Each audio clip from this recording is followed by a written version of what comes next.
High বন্ধুরা, পটলগুলোকে ধুয়ে আমি কেটে নিয়েছি।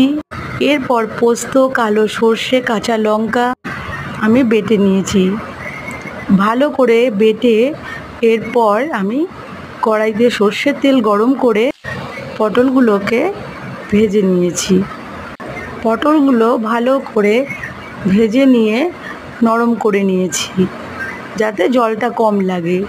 আর পটলটা ভাজার সময় আমি কোনো নুন ব্যবহার করিনি। এরপর এর মধ্যে আমি পোস্ত বাটা আর কাঁচা লঙ্কা বাটাটা দিয়ে ভালো করে পটলটাকে নাড়াচাড়া করে নিয়েছি। সবার শেষে আমি এর মধ্যে নুন দিয়েছি। এরপর একটু নাড়াচাড়া করেই পটল পোস্তটা রেডি। দেখো বন্ধুরা, আমার পটল পোস্তটা তোমাদের কীরকম লাগলো।